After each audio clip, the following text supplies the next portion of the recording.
Je voulais réagir par rapport à cette question sur le compromis à l'africaine, enfin ce petit commentaire, pour dire que, voyez-vous madame, c'est justement ça qui doit changer dans nos rapports avec la France en particulier, mais l'Europe en général, l'Occident. Votre façon de voir les choses lorsqu'elles se passent en Afrique.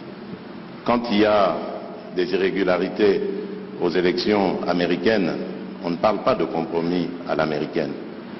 Lorsqu'en France, il y a plusieurs années maintenant, lors des années Chirac, il y a eu un scandale sur des électeurs décédés qu'on a fait voter, on ne parlait pas de compromis à la française. Je crois qu'il doit y avoir du respect dans la considération que nous avons les uns envers les autres.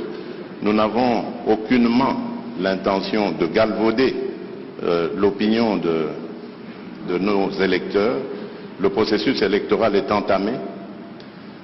Nous avons tiré suffisamment la sonnette d'alarme pour dire que s'il y a risque de dérapage, ce n'est pas à cause des autorités du pays ni des responsables de la CENI, c'est simplement dû au fait que nous sommes un pays agressé par le Rwanda, l'agression à laquelle d'ailleurs a fait suite un déplacement massif de population, d'électeurs, qui pouvaient être en ce moment en train d'être enrôlés, mais qui malheureusement ne peuvent pas à cause du fait qu'ils sont loin de leur base.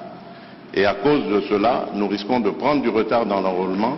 Et s'il y a retard dans l'enrôlement, il y aura retard dans le vote de la loi sur la répartition des sièges, parce que c'est très important, c'est en juin qu'elle doit intervenir, pour que nous puissions ensuite aller sur un processus électoral crédible.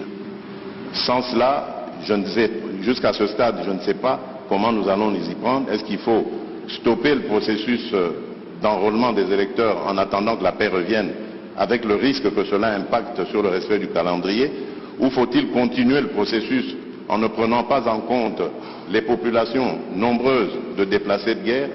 C'est ça qui peut poser problème. Et si demain, nous allons aux élections dans des conditions difficiles, vous parlerez de compromis à l'africaine, alors qu'aujourd'hui, ces mêmes Africains sont en train d'attirer votre attention sur cette ignoble et injuste agression due au fait du Rwanda, et demandons même des sanctions, personne n'en parle. Voilà ce que je voulais apporter comme précision pour dire, ça aussi, ça doit changer dans la manière de coopérer avec la France et l'Europe. Regardez-nous autrement, en nous respectant, en nous considérant comme de vrais partenaires, et non pas toujours avec un regard paternaliste, avec l'idée de toujours savoir ce qu'il faut pour nous et non pas pour...